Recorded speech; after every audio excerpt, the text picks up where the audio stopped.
Hola estimados amigos, gracias por suscribirse y formar parte de este canal. Esta vez sean bienvenidos para continuar con esta serie de casuísticas del área de matemática. Así que empecemos.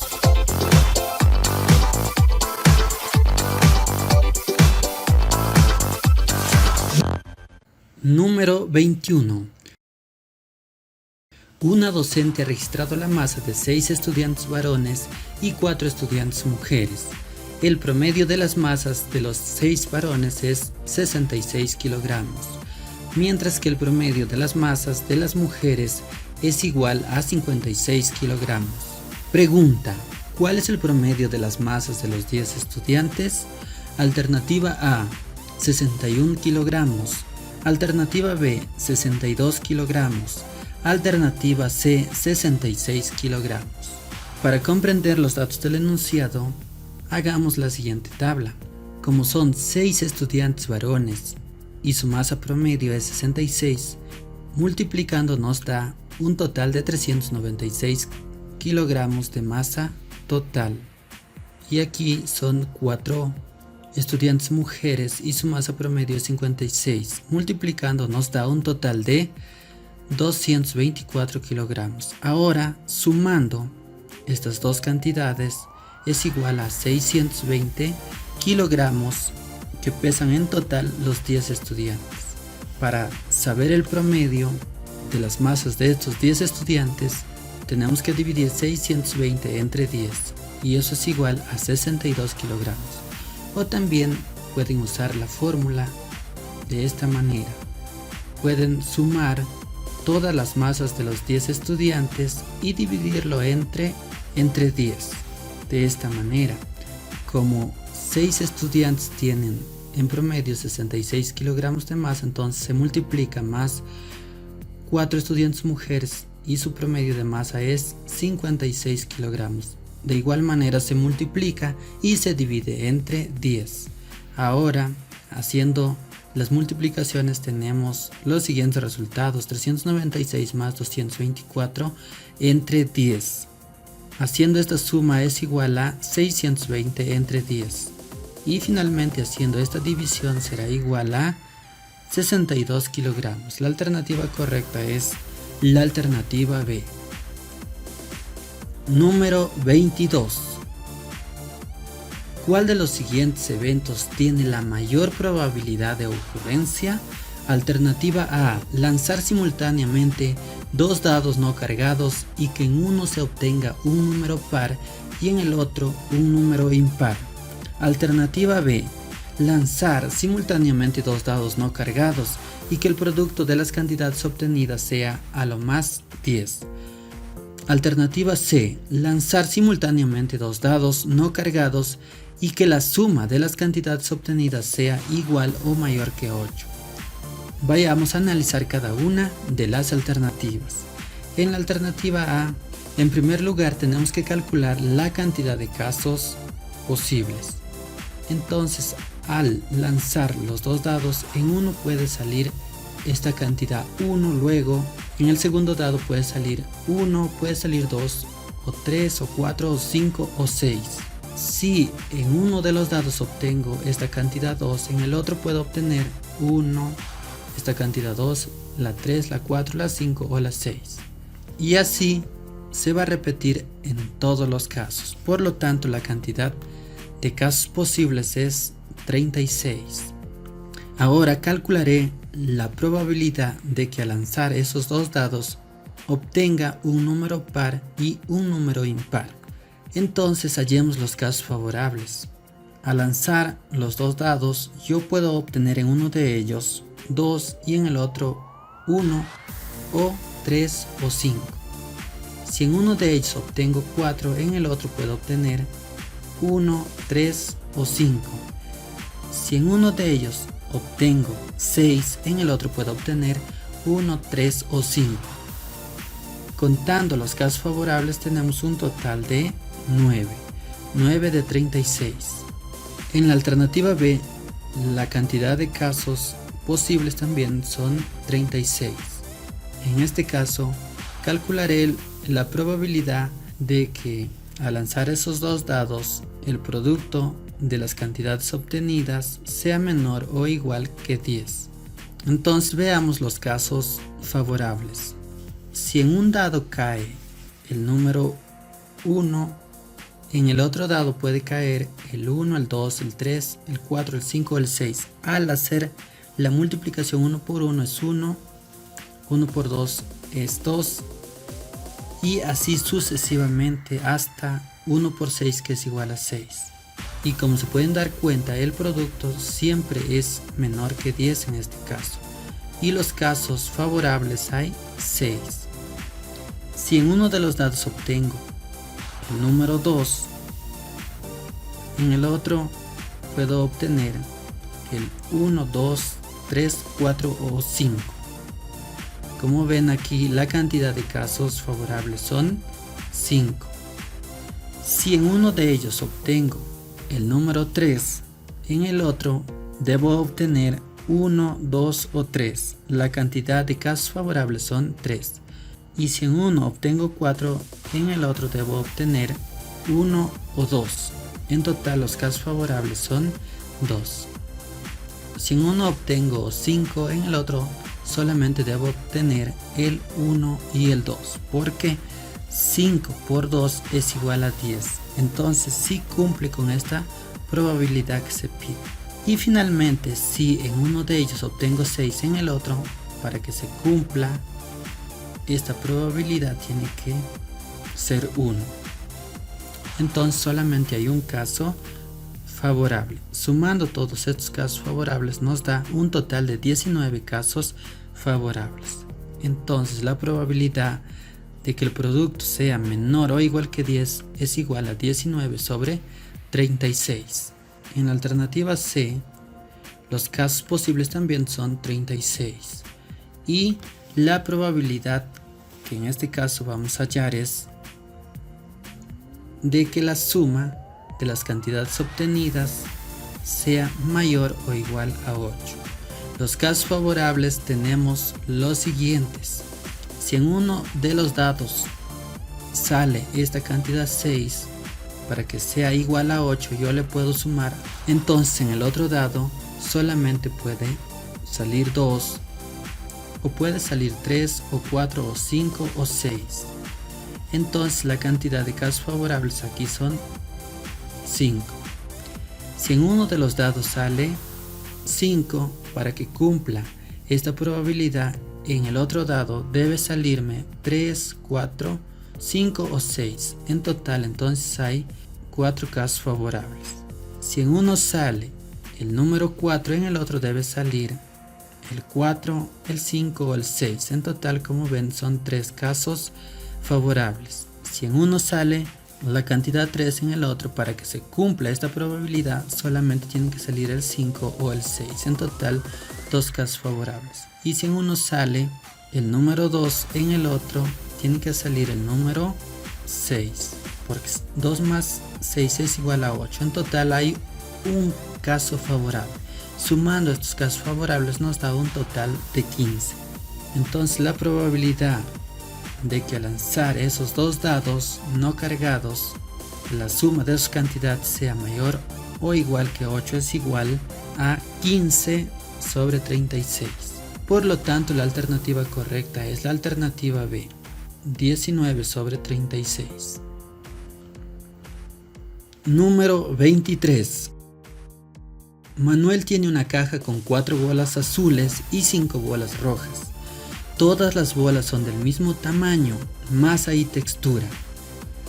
Si extrae una bola de la caja y, sin devolverla, luego extrae otra, ¿cuál de las siguientes afirmaciones es verdadera? Alternativa A. La probabilidad de que haya extraído una bola azul y una bola roja es 9 sobre 20. Alternativa B. La probabilidad de que haya extraído 2 bolas azules es 12 sobre 25. Alternativa C. La probabilidad de que haya extraído 2 bolas rojas es 5 sobre 18. Analicemos cada una de las alternativas. La primera vez al extraer nos puede salir una bola azul o una roja. Y la segunda vez al extraer también se nos puede salir una bola azul o una roja. Sumando el total de bolas son 4 más 5, 9. Entonces aquí azules habrá 4 de 9. Y aquí, como hemos extraído una bola azul, se nos quedarían 3 bolas azules y el total de bolas 8, o sea 3 de 8. Y aquí las rojas siguen completas, es decir, las 5 de 8. En este caso, como hemos extraído una bola roja, entonces aquí nos quedará 4 de 8. Y como no se ha extraído aquí ninguna bola azul, entonces quedará también 4 de 8. Ahora sí, hallemos las probabilidades de cada una de las alternativas. En la alternativa A se nos pide la probabilidad de extraer una bola azul y una bola roja. Como ven en el gráfico, una bola azul y una roja sería multiplicar 5 octavos de 4 novenos. De esta manera, multiplicando sería 5 por 4, 20 y 8 por 9 igual a 72. Sacando cuarta nos queda igual a 5 sobre 18.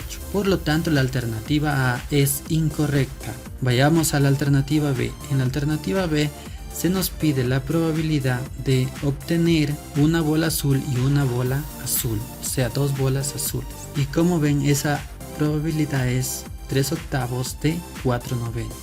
Entonces, multiplicando sería 4 por 3, 12 y 8 por 9 es igual a 72. Sacando 12ava al numerador nos queda 1 y sacando 12ava al denominador nos queda 6. Como ven, la alternativa B también es incorrecta. La probabilidad de la alternativa C es de obtener 2 bolas rojas. Entonces, esa probabilidad es igual a multiplicar 4 octavos de 5 novenos. Multiplicando 4 por 5 es igual a 20 y 8 por 9 es igual a 72. Sacando cuarta al numerador se obtiene 5, sacando cuarta al denominador se obtiene 18. Por lo tanto, la alternativa correcta es la alternativa C. Número 24. La capacidad máxima del ascensor de un hotel es de 4 personas. En un determinado momento, Alex, Beatriz, Carla y Diana ingresan al ascensor en el primer piso y se dirigen a sus habitaciones ubicadas en el 5º y 10º piso del edificio. Al menos una de estas personas debe bajar en uno de esos pisos. En ese momento, Erika y Fidel quieren entrar al ascensor cuando éste se detenga en el 5º piso y puede ingresar uno de ellos o ambos dependiendo del espacio que haya. Pregunta: ¿cuál es la probabilidad de que ambos, Erika y Fidel, puedan subir al ascensor cuando se detenga en el 5º piso? Alternativa A, 5 sobre 7. Alternativa B, 2 sobre 3. Alternativa C, 3 sobre 7. Para entender este problema vayamos a la siguiente tabla. Al salir una persona solamente quedarían 3, pero al entrar Erika y Fidel son 5 personas. Esas 5 personas lo ocupan al 100% del ascensor. Al dividir en cantidades iguales, cada persona entonces ocupará el 20% del ascensor. Eso quiere decir que la persona que salió ocupaba el 40% del ascensor. Entonces, si esa persona hace por 2 personas, sería sumarle 5 más 2. Y el porcentaje total sería 100 más 40% sería 140%. Ahora la probabilidad de que entren Erika y Fidel sería 5 sobre 7. O también 100 sobre 40%. Entonces la alternativa correcta es la alternativa A. Número 25. El siguiente gráfico representa la distribución de 3 conjuntos de datos, P, Q y R. Con respecto al gráfico, ¿cuál de las siguientes afirmaciones es verdadera? Alternativa A. Los datos de los tres conjuntos están igual de dispersos. Alternativa B. Los datos del conjunto R tienen mayor dispersión que los de P y Q. Alternativa C. Los datos del conjunto P están más dispersos que en los otros conjuntos.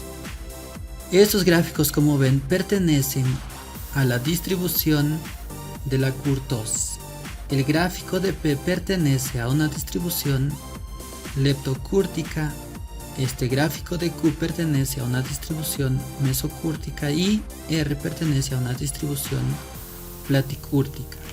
En el caso de la leptocúrtica, estos datos tienen un alto grado de concentración en los valores centrales de esta distribución, y en el caso de esta distribución platicúrtica tendrán un escaso grado de concentración en los valores centrales de esta distribución. Entonces la alternativa correcta es la alternativa B. Los datos del conjunto R tienen mayor dispersión que los de P y Q. Número 26. Un docente propuso a sus estudiantes la siguiente secuencia conformada por cuadrados grises y blancos.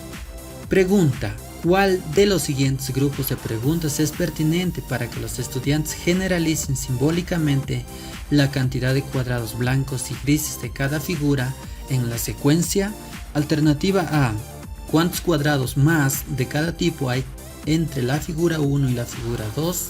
¿Cuántos más habrá entre la figura 2 y la 3? Y entre la 3 y la 4, si para n cuadrados blancos se necesita 2n más 6 grises, ¿cuántos cuadrados grises se necesitarán para 100 cuadrados blancos? Alternativa B: ¿cuántos cuadrados grises y blancos hay en la figura 1, en la figura 2 y en cada una de las figuras? ¿Cuántos cuadrados grises y blancos se necesitarán en la figura 5? Si una figura tuviera 18 cuadrados grises y 6 blancos, ¿qué número de figura de la secuencia sería? Alternativa C: ¿cuántos cuadrados blancos y grises observas en cada figura? ¿Qué relación hay entre los cuadrados blancos y el número de la figura? ¿Qué puedes decir de la cantidad de cuadrados grises en la primera y última columna de cada figura? ¿Y de los cuadrados grises encima y debajo de los blancos? ¿Cuántos cuadrados blancos y grises presentará la figura 20 y cuántos la figura n? Vayamos a analizar cada una de las alternativas. En la alternativa A, el docente pregunta cuántos cuadrados más de cada tipo hay entre la figura 1 y la figura 2. Y como ven, hay 2 cuadrados más de grises y un cuadrado más de blancos.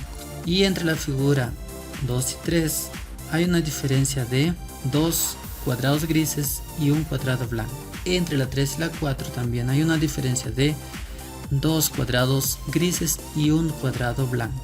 Luego el docente dice: si para n cuadrados blancos se necesita 2n más 6 grises, ¿cuántos cuadrados grises se necesitará para 100 cuadrados blancos? Esto es lo que brinda el docente. Y al estudiante se le pregunta si hay 100 cuadrados blancos, ¿cuántos grises habrá? Y en total sería 2 por 100, que sería 200 más 6 es igual a 206. Como se pueden dar de cuenta, aquí al estudiante no se le está haciendo que él generalice, porque el que ha generalizado aquí es el docente. Entonces esta alternativa queda descartada. Vayamos a la alternativa B. En la alternativa B, el docente pregunta cuántos cuadrados grises y blancos hay en la figura 1. Y el estudiante dirá que hay 8 grises y un blanco. En la figura 2, 10 grises y 2 blancos. Y en cada una de las figuras, en la figura 3, 12 grises y 3 blancos. En la figura 4, 14 grises y 4 blancos. La siguiente pregunta que le hace es: ¿cuántos cuadrados grises y blancos se necesitarán en la figura 5? Y aquí solamente tiene que sumarle a 14 2, dirá que son 16, y a 4 tiene que sumarle 1 y dirá que son 5 blancos. La siguiente pregunta es: si una figura tuviera 18 cuadrados grises y 6 blancos, ¿qué número de figura de la secuencia sería. Entonces aquí pregunta el docente si en el caso hubiera 6 blancos y 18 grises, ¿qué número le corresponde a la figura? Y el estudiante fácilmente se da cuenta que el número de cuadrados blancos coincide con el número de la figura. Él dirá que son 6. Y como ven, aquí el estudiante no ha generalizado esta secuencia. Por lo tanto, esta alternativa también queda descartada. Vayamos a la alternativa C. Aquí el docente pregunta ¿cuántos cuadrados blancos y grises observas en cada figura? El estudiante dirá que hay 8 cuadrados grises y un cuadrado blanco. En la 2 hay 10 cuadrados grises y 2 blancos. En la figura 3 hay 12 cuadrados grises y 3 blancos. Y en la figura 4 dirá que hay 14 grises y 4 blancos. La siguiente pregunta que le hace el docente es ¿qué relación hay entre los cuadrados blancos y el número de la figura? El estudiante dirá que son iguales. El número de los cuadrados grises coincide con el número de la figura, por lo tanto son iguales. La siguiente pregunta que le hace el docente es ¿qué puedes decir de la cantidad de cuadrados grises en la primera y en la última columna de cada figura? Y el estudiante responderá que son 6. Y de los cuadrados grises encima y debajo de los blancos, el estudiante dirá que suman el doble de los blancos. La siguiente pregunta es ¿cuántos cuadrados blancos y grises presentará la figura 20? Entonces el estudiante, como ya se ha dado cuenta que el número de la figura coincide con el número de cuadrados blancos, dirá que son 20 blancos y que cuadrados grises son 2 veces los cuadrados blancos más 6. Entonces en total dirá que son 46 cuadrados grises. Y finalmente se le pregunta ¿y cuántos la figura n? Él dirá que la figura n tiene n cuadrados blancos y 2 por n más 6 cuadrados grises. Por lo tanto, esta alternativa sí le ha permitido. Por lo tanto, este grupo de preguntas sí le ha permitido al estudiante generalizar esta secuencia. Por lo tanto, la alternativa correcta es la alternativa C. Número 27. Una docente, con el propósito de que sus estudiantes afiancen el concepto de proporcionalidad, les propuso el siguiente problema. Daniel trabaja colocando fluorescentes dentro de cajas. El primer día recibe cierta cantidad de fluorescentes y de cajas. Empaqueta en promedio 12 fluorescentes en 1 hora y se demora 6 horas en realizar todo el trabajo. El segundo día empaquetó la misma cantidad de fluorescentes que el día anterior y se demoró 4 horas. ¿Cuántos fluorescentes en promedio empaquetó en 1 hora en el segundo día? Luego de asegurar la comprensión del problema, la docente brinda un tiempo para que los estudiantes busquen estrategias de resolución. Posteriormente, un estudiante responde, como en el segundo día se demora menos tiempo en hacer todo el trabajo, también empaquetará menos fluorescentes por hora. Por lo tanto, empaqueta 8 fluorescentes cada hora en promedio. Pregunta: ¿cuál de las siguientes acciones pedagógicas es pertinente para brindar retroalimentación al estudiante con la finalidad de que reflexione sobre su error? Alternativa A: solicitar que identifique las magnitudes que se presentan en la situación y que reconozca qué cantidad permanece constante. Luego, preguntar: ¿qué día empaquetó más rápido los fluorescentes? Y al ser más rápido, ¿debió demorar más tiempo o menos tiempo? ¿Qué relación se debe establecer entre la rapidez y el tiempo? Alternativa B: preguntar: ¿de quién se habla en el problema? ¿Cuántas cajas empaqueta Daniel por hora el primer día? ¿Y cuántas horas demora ese día? Luego, pedir que identifique el total de horas que demora Daniel en hacer el trabajo el segundo día y que determine la cantidad total de fluorescentes que recibe el primer día y segundo día. Alternativa C: entregar una tabla para que organice la cantidad de fluorescentes que Daniel empaqueta por hora y el total de horas que demora en ambos días. Luego, comentar que las magnitudes son inversamente proporcionales, por lo que se debe de multiplicar dichas cantidades para obtener el total de fluorescentes y resolver el problema. Vayamos a analizar cada una de las alternativas, sabiendo que el error del estudiante en el que ha caído es al relacionar las magnitudes. En esta alternativa, la acción de la docente es pedir o solicitar al estudiante que identifique las magnitudes y luego que reconozca la cantidad que permanece constante. Seguidamente preguntar qué día empaquetó más rápido los fluorescentes. El estudiante dirá que el segundo día. Y la docente, la siguiente pregunta que le hace, al ser más rápido, ¿debió demorar más o menos tiempo? El estudiante dirá que menos tiempo. Y finalmente, la docente le pregunta qué relación se debe establecer entre la rapidez y el tiempo. El estudiante dirá que son inversamente proporcionales. Por lo tanto, esta acción pedagógica es bastante adecuada para que el estudiante reflexione sobre su error. Vayamos a la alternativa B.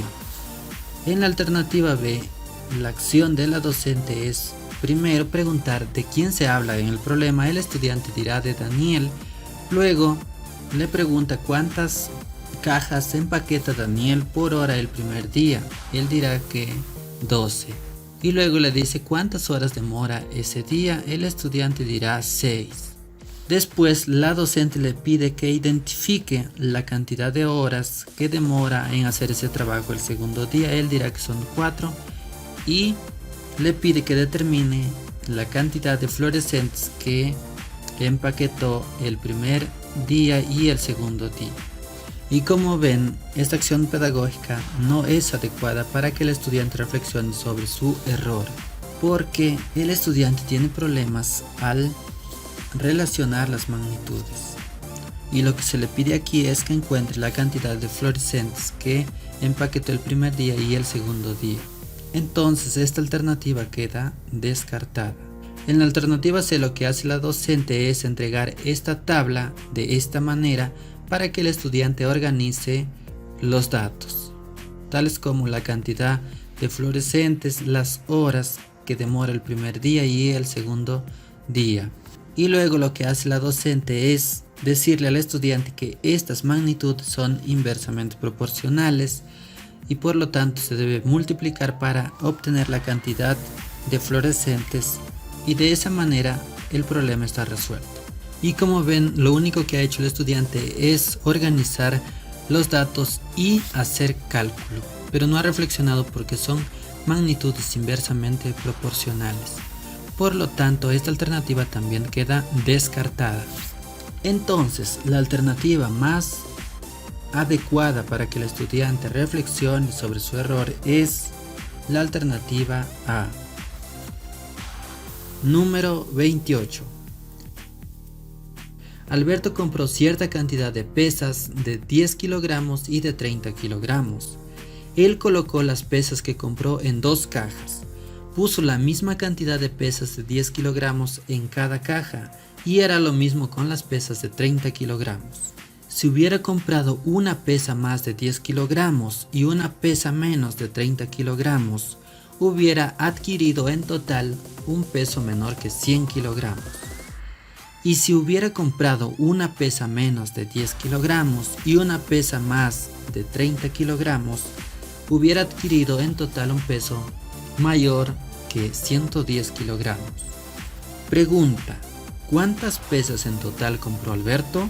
Alternativa A, 6 pesas. Alternativa B, 10 pesas. Alternativa C, 12 pesas. El primer dato del enunciado es que Alberto colocó en 2 cajas la misma cantidad de pesas de 10 kilogramos y de 30 kilogramos. Si consideramos como X la cantidad de pesas de 10 kilogramos que colocó en la caja 1, entonces en la caja 2 también colocará X. Sumando estas dos cantidades nos da 2X. Si consideramos como Y la cantidad de pesas de 30 kilogramos que colocó en la caja 1, entonces en la caja 2 también colocará Y. Sumando estas dos cantidades nos da 2Y. El siguiente dato es que si hubiera comprado una pesa más de 10 kilogramos y una pesa menos de 30 kilogramos, el peso total hubiera sido menor que 100 kilogramos. Dividiendo estas tres cantidades entre 10, obtenemos 2x más 1 más 3 por 2y menos 1 menor que 10. Aplicando aquí la propiedad distributiva, tenemos lo siguiente: 2x más 1 más 3 por 2, 6y, más por menos da menos, 3 por 1, 3, menor que 10. 1 menos 3 es igual a menos 2. Pasándolo al otro lado de la desigualdad, pasa con signo cambiado, es decir, con más 2. Sería 10 más 2, eso es igual a 12. Sacando mitad a estas tres cantidades, tenemos mitad de 2x sería x, mitad de 6, y es 3y, mitad de 12 es 6. El siguiente dato es que si hubiera comprado una pesa menos de 10 kilogramos y una pesa más de 30 kilogramos, el peso total hubiera sido mayor que 110 kilogramos. De igual manera, dividimos entre 10 a estas tres cantidades y obtenemos 2x menos 1 más 3 por 2y más 1 mayor que 11. Aplicando la propiedad distributiva, tenemos lo siguiente: 2x menos 1 más 3 por 2, 6y, más por más da más, 3 por 1, 3, mayor que 11. Menos 1 más 3 es igual a 2. Como 2 tiene signo positivo al otro lado de la desigualdad, pasa con signo cambiado. 11 menos 2 nos da igual a 9. 2x más 6y será mayor que 9. A estas tres cantidades sacamos mitad. Mitad de 2x es x, mitad de 6y es 3y, mitad de 9 es 4.5. Como la cantidad de pesas son números enteros, porque las pesas no pueden estar por pedazos, entonces la única posibilidad es que x más 3y sea igual a 5, porque aquí nos dice que x más 3y es menor que 6 y aquí x más 3y mayor que 4.5. Entonces el único número entero que hay entre estas dos cantidades es 5. Para que sea igual a 5, x tiene que ser igual 2 y y tiene que ser igual 1. Por lo tanto, hay en cada caja dos pesas de 10 kilogramos y en total sumarían 4. Y pesas de 30 kilogramos hay una en cada caja, en total suman 2 pesas. 4 pesas de 10 kilogramos más 2 pesas de 30 kilogramos, en total son 6 pesas. La alternativa correcta es la alternativa A. Número 29. Una docente propone a sus estudiantes el siguiente problema. Una empresa confecciona carteras y maletines de cuero de un solo modelo en cada caso. En la confección de una cartera se utiliza 2 metros cuadrados de cuero y en la de un maletín 3 metros cuadrados. Si la empresa dispone de 27 metros cuadrados de cuero, ¿cuántas carteras y maletines se podrían confeccionar en un día? Uno de los estudiantes, Raúl, responde: se pueden confeccionar 6 carteras y 4 maletines, porque se utilizará 12 metros cuadrados de cuero en las carteras y 12 metros cuadrados de cuero en los maletines. A lo que otro estudiante, Iván, interviene: Raúl, tu respuesta es incorrecta porque en 6 carteras y 4 maletines se utilizan 24 metros cuadrados de cuero y aún alcanza para un maletín más. Por eso, la respuesta correcta es 6 carteras y 5 maletines. Pregunta: ¿cuál de las siguientes alternativas expresa el error que se presenta en la intervención de Iván? Alternativa A: considerar que el problema dado tiene respuesta única. Alternativa B: asociar en sus cálculos valores de una variable que corresponde a otra. Alternativa C: prescindir del uso de ecuaciones de primer grado en la resolución del problema. Si consideramos como x la cantidad de carteras y como y la cantidad de maletines, se cumple lo siguiente: 2x más 3y menor o igual que 27. 2 representa los metros cuadrados que se necesita para confeccionar una cartera y 3 son los metros cuadrados que se necesita para confeccionar un maletín y 27 es la cantidad de metros cuadrados que dispone la empresa para confeccionar las carteras y los maletines. Lo que ha dicho Raúl es que se pueden confeccionar 6 carteras y 4 maletines, y lo que ha dicho Iván es que se pueden confeccionar 6 carteras y 5 maletines. Como ven, estas dos afirmaciones son correctas con la relación de menor o igual. Pero estas posibilidades no son las únicas, existen otras. Además, en el enunciado no se precisa que se deben utilizar todos estos 27 metros cuadrados del cuero. Por lo tanto, la alternativa que expresa el error en el que ha caído Iván es la alternativa A. Número 30. Un estudiante presentó la siguiente resolución a un problema planteado por el docente. Dada la ecuación 3x menos 3 menor que 10x más 11, ¿cuál es su conjunto solución? Resolución. Juntamos las incógnitas y los números. 3x menos 10x menor que 11 más 3. Luego menos 7 será menor que 14. Dividimos entre menos 7 a ambos miembros y nos queda x menor que menos 2. Por tanto, el conjunto solución estará conformado por todos los números reales menores que menos 2. El docente tiene como propósito realizar una retroalimentación para que el estudiante reflexione sobre su error. Pregunta: ¿cuál de las siguientes intervenciones es más pertinente para el logro de su propósito? Alternativa A: revisa tu procedimiento, principalmente la división entre menos 7. Al dividir entre un número negativo, ¿crees que el signo de la desigualdad debe quedar tal como está o debe cambiar de sentido? Alternativa B: tienes que repasar, anímate, tú puedes lograrlo. Cuando el menos 7 se divide a ambos lados, el signo de la desigualdad debe cambiar de sentido. Entonces, ¿qué pasa si dividimos entre un número negativo a ambos lados de la desigualdad? Alternativa C: si reemplazas un valor de x menor que menos 2 en la inecuación inicial, se cumple con la desigualdad sabiendo que 1 es menor que 5. El opuesto del primero seguirá siendo menor que el opuesto del segundo. ¿Cómo cambia la relación? ¿Pasará algo similar en la inecuación que forma parte de tu resolución? ¿Por qué? Vayamos a analizar cada una de las alternativas. En esta alternativa lo que ha hecho el docente es pedirle al estudiante que revise su procedimiento y principalmente se centre en la división entre 7. ¿La desigualdad debe quedar tal como está o debe cambiar de sentido? Y como ven, esta acción no sería la más pertinente, porque aquí el estudiante entra en conflicto entre que sí cambiará o que no cambiará. Por lo tanto, esta alternativa queda descartada. En la alternativa B, lo que el docente le pide al estudiante es que repase, y luego el docente le dice que al dividir entre menos 7, el signo de la desigualdad debe cambiar de sentido.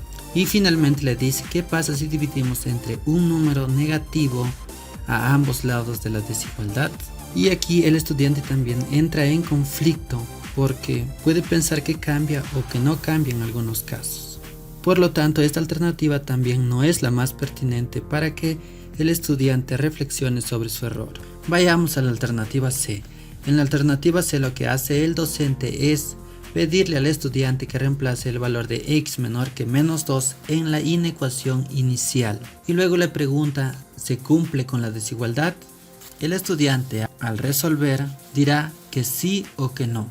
Y luego lo que hace el docente es plantearle otra situación. Le dice que si se sabe que 1 es menor que 5, entonces el opuesto del primero será menor que el opuesto del segundo. El estudiante dirá que no. Entonces el docente le preguntará cómo cambia la relación. Entonces el estudiante dirá que de menor pasa a mayor. Y finalmente el docente le pregunta, ¿pasará algo similar en la inecuación que forma parte de tu resolución? El estudiante dirá que sí. Por lo tanto, de esta manera, el docente ha logrado que el estudiante reflexione sobre el error del estudiante. Por lo tanto, esta es la alternativa correcta. Como ya vimos, la alternativa correcta es la alternativa C.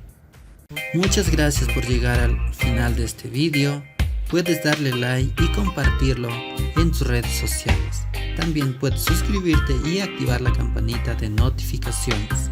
Conmigo será hasta el próximo vídeo.